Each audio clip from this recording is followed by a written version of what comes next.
What's up guys, and welcome back to the channel. It's your girl Sandrine, and it's been so long since I've posted a video. I know that most of you probably have forgotten about this channel. If you don't forget about the channel, yeah, so it go. But if you have been following me on Instagram, you know that I'm a recent graduate of the Central Teachers College, and your girl is a teacher. And so I'm a first year teacher, and trying to, be in that working world. You just left college. They told you one thing in college for 4 years, and then you get out there in the real world and you realize that's a total different game.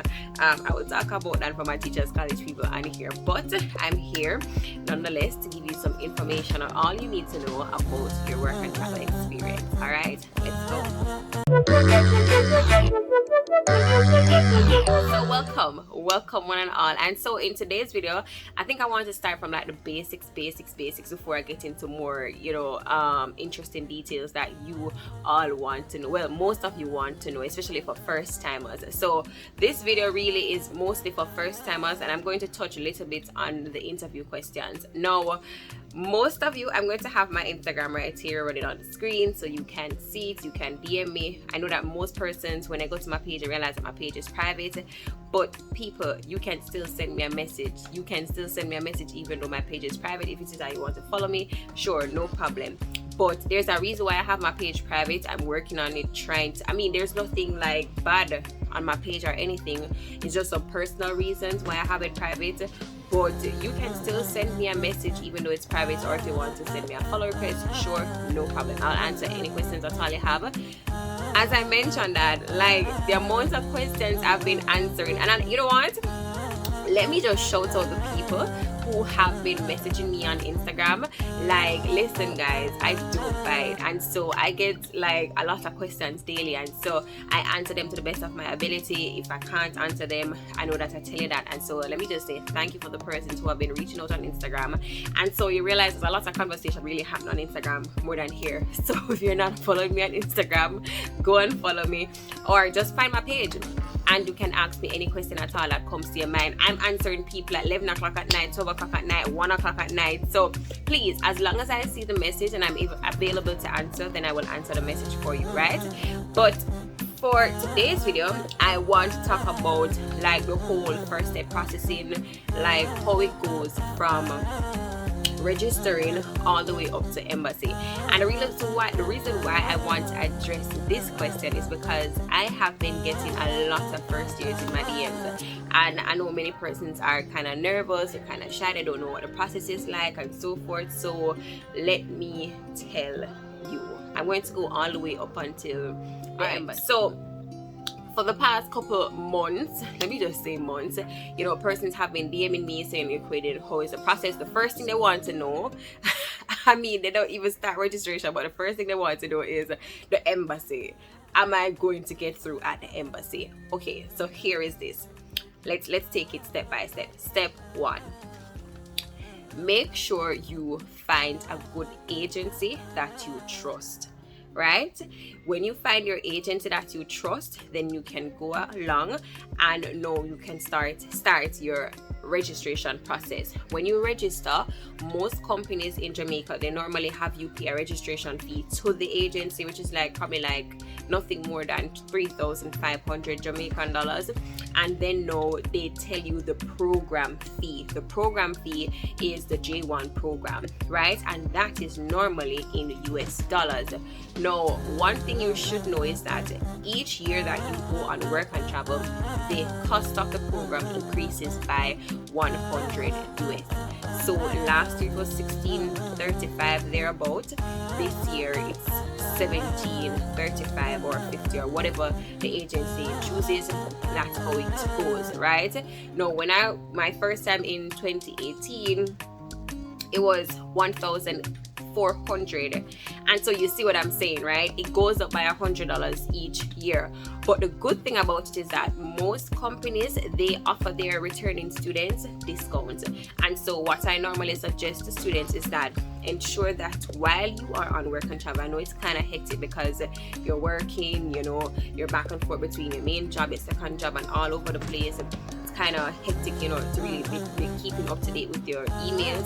But check, because most companies normally offer their returning students discounts, right? Because as I said, cost of living at home, inflation, all of that, and so they have to increase the program fee naturally every year, at least by $100 US. So in order to not pay the full price, as some first timers, you're always going to pay the full price, right? You're always, because it's your first time.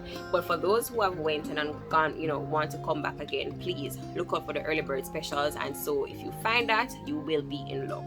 All right, so after you have paid your program fee, ensure that you get in all the documents that they are asking you for. That is your status letter,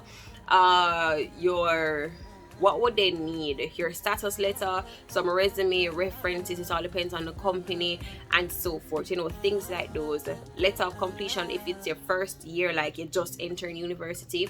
Some persons, they would ask you for your transcript if you are in second year, third year, or fourth year. First years, they're going to ask you for your transcript, but because it's your first year, meaning that it's your first time ever in college, you won't give your transcript until like January, when you have sat your December exams, your semester finals exam in December. That's when you would give your transcript. So what I advise students, do your best.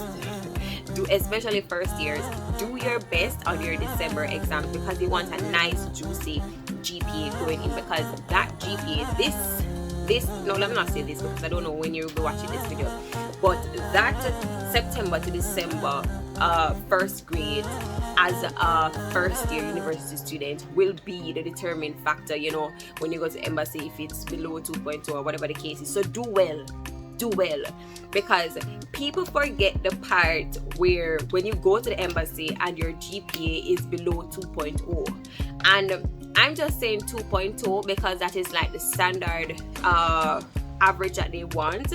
But really and truly, remember, I know giving a visa, especially at the US embassies, it's a subjective thing, right? It's all depending on the interviewer, right? And so some persons might give you away the 2.0, some persons might not give you the 2.0. You get me? I said they'll be like, okay, then why did you just literally just did 2.0? And you don't want a 2.0 GP, right? You want like I think, let me just say, because some persons really do struggle at 2.6 or something, you know, that is more favorable. That is, you know, because when I look on a 2.0 GP, I'm like, oh, this is a borderline student, you get what I'm saying? And some of them, they might be like, oh, so you really just want to go firing, like your grades are not even up. But get your grades up, right? And so when your company asks you now for your transcript in January, then no, when you print it out, you can see something favorable. You know, you're going to the embassy with like a 3.0 or something of the sort, right? And let me just say this to cool your nerves: first years normally always get their visa. First year students, more than second and third year and fourth years, they always almost get their visas. The only reason why, you know, second and third years, you know, have a less advantage of getting their visas, because they always, sometimes students just go away and do some madness, and so it kind of mess up their reputation for going again. And so because you have a clean slate as a first year, you guys almost always get a visa. I promise you. They're just going to ask you probably 2 or 3 questions like, what are you doing? Are you enjoying college so far? Where are you going? Who are you going to stay with? And you know, just basic questions like that, because they know that you have never traveled before, or even if you have a 10-year visa, whatever the case is, right? So you easy. Uno are gone straight to the door, right? Now, as I mentioned about the 10-year visa, one thing I do want to mention is that once you have gotten all your documents together and you have brought them into your agency, hold on to all your receipts. Every single receipt, especially in the time of COVID now, where we know that most persons did not go, well, this year, 2021 summer, hold on to your receipts until the minute you leave the embassy and you get that white paper. Because just in case of a refund, you would want to have your receipts, you know, there to show that yes, you did. Because sometimes agencies, they do lose your documents, and so keep on to every single receipt.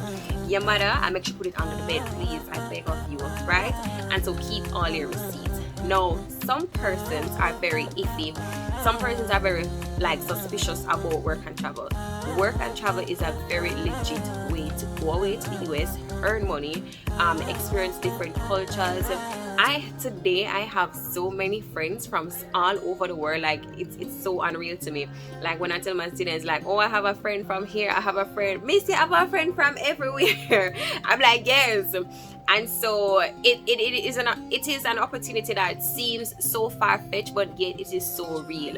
The thing about it is it's just that it's expensive. You know, it's expensive. But if I'm telling you, if you sacrifice the first time and you go all out, trust me, you're not going to regret it. I did from my first year of college all the way to my last year of college, which was this year. I came back in September 2021, and it was just everything that I hoped it to be and more. So J1 Work and Travel is not a scam. The company you choose can be a scam. This year, 2021, I know that most persons who reached out to me, they had a situation where their company was basically a scam and they lost money basically. Some of them went away eventually, but I asked you, I'm going to see if I can list the reputable agencies. You can go on this site and check the agencies who are actually registered with the Ministry of Social and Labor Security in Jamaica. If you don't see this company or this agency registered on the website that you're going to click down below in the description bar, do not give them your money. A lot of persons were scammed this year, and we don't want that to repeat, right? That is why I said, ask your friend. Well, not in this video, but in previous videos I would have, emphasized the fact on you just asking, people, who did you go with? But don't just make nobody walk up to you and be like, because it hurts when you lose all 200 tons to scam and all that money. Then trust me, because this is like, if you talk about it in Jamaica, this is the price you're paying for work and travel. And I know that most persons are concerned is that, am I going to make my money? Are you mad? Are you going to make my money? I'm going to release a video on how much I made this summer, and it will blow your mind, right? It blew my mind too. And I know that most persons have made more than this before, and let's just say it's over 10,000 US. So if you just do everything that you're supposed to do, you will be fine. Get your documents in and everything, and you will be fine. Now the next video you will be seeing is all about the embassy and interview process. Thank you for watching. It's your girl Sandrine. Here's my Instagram. You can always message me off here, and I'll be sure to answer any question that you have. Peace.